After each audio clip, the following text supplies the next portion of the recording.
নমস্কার বন্ধুরা, বাঙালি সুস্বাদু রান্নাঘরে আপনাদের সবাইকে স্বাগত। বন্ধুরা, এইভাবে খাসির মাংস রান্না করলে এর স্বাদ কখনোই ভুলতে পারবেন না, জিভে লেগে থাকার মতো। তো আসুন আমি কিভাবে রান্না করছি। প্রথমে 1 কেজি খাসির মাংস নিয়ে ভালো করে বেছে নিয়ে ধুয়ে নিয়েছি পরিষ্কার করে। এবার দিয়ে দেব দারচিনি, জয়িত্রী, একটা স্টার মশলা আর লবঙ্গ কয়েকটা।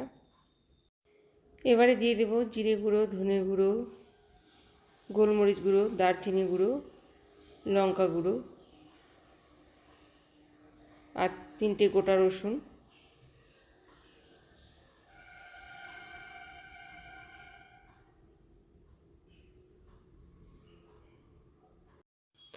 এবারে 100 গ্রামের মতো সর্ষের তেল দিয়ে মাংসটাকে ভালো করে ম্যারিনেট করে নেব। মাংসটা ভালোভাবে ম্যারিনেট হয়ে গেলে 2টো আলু কেটে রেখেছিলাম টুকরো করে, আলুর টুকরোগুলো দিয়ে আবার একটু ম্যারিনেট করে নিয়ে ঢাকনা দিয়ে ঢেকে প্রায় আধা ঘন্টা রেখে দেব। আধা ঘন্টা হয়ে গেছে। উনুনে একটা সিলভারের হাঁড়ি বসিয়ে দিয়েছি গরম হতে। দিয়ে দিলাম আবার 100 গ্রামের মতো তেল। দিয়ে দিলাম একটা তেজপাতা, একটা দারুচিনি, 4টা লঙ্কা, 4টা সাদা এলাচ থেতো করে দিয়েছি। দিয়ে দিলাম পেঁয়াজ কুচোনো। পেঁয়াজটাকে ভালোভাবে প্রায় 15 মিনিট ধরে ভেজে নিতে হবে লাল করে।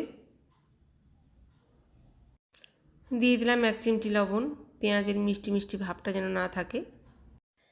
পেঁয়াজটাকে এমনভাবে ভাজতে হবে যাতে একদম নরম মোলায়েম হয়ে যায়।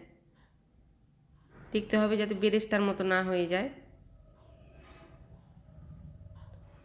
পেঁয়াজ ভাজা হয়ে গেছে। এবার দিয়ে দেব আদা, জিরে, লঙ্কা বাটা, কাঁচা লঙ্কা বাটা, দিয়ে দিলাম রসুন বাটা।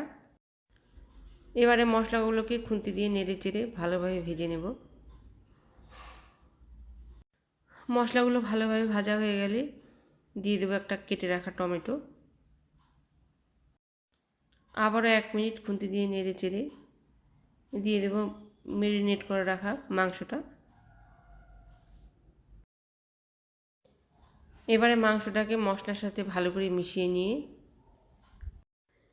দিয়ে দেব স্বাদ মতো লবণ, পরিমাণ মতো হলুদ,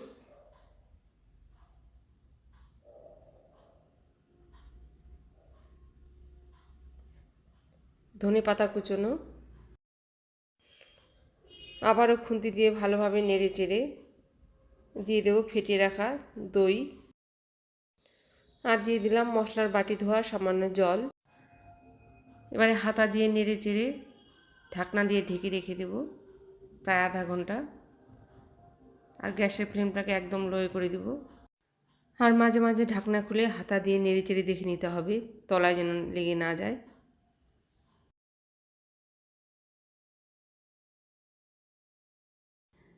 মাংসে দেওয়া আলুর টুকরোগুলো ভালোভাবে সিদ্ধ হয়ে গেছে, তুলে নেব। মাংসের মধ্যে আলু দিলে আলু যদি গলে যায় মাংসের স্বাদটা একদমই নষ্ট হয়ে যায়। তো আলুগুলোকে ভালোভাবে তুলে নিতে হবে। আর মনে রাখতে হবে কতগুলো আলু দেওয়া ছিল মাংসের মধ্যে। সব আলুগুলো ভালোভাবে তুলে নিলাম। মাংসটাও ভালোভাবে মজে গেছে আর খুব সুন্দরভাবে সেদ্ধ হয়ে গেছে। আধা ঘন্টা হয়ে গেছে। এবারে ঢাকনা খুলে 10-15 মিনিট ভালোভাবে কষে নেব মাংসটাকে। 10-15 মিনিট ভালোভাবে কষানো হয়ে গেলে দিয়ে দেব আলুর টুকরোগুলো। খুন্তি দিয়ে নেড়ে চেড়ে দিয়ে দেবো 1 কাপের মতো ঝোলের জল। ঝোলটাকে আমি ঘন করব, পাতলা করব না। ঝোলের জল 3 থেকে 4 মিনিট ফোটানো হয়ে গেলেই উঠানোর আগে আগে 1 চামচ সাদা এলাচ গুঁড়ো দিয়ে আর একটু ফুটিয়ে নিলেই আমাদের মাংস রান্না রেডি। বন্ধুরা, মাংসের এই রেসিপিটা যদি আপনাদের ভালো লাগে তো অবশ্যই বাড়িতে ট্রাই করে খেয়ে দেখবেন আর কমেন্ট করে জানাবেন।